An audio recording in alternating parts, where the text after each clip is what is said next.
Hi, it's me again with Corel Tips and Tricks. Part 2 to this.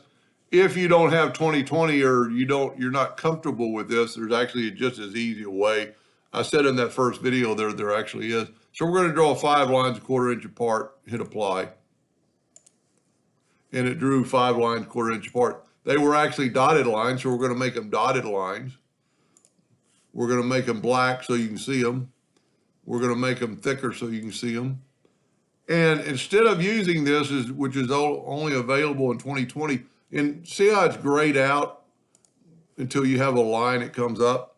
Well, we can take that item, instead of using that, go up to Windows, Dockers, Transformation or Transform in later versions, and get right here to positioning.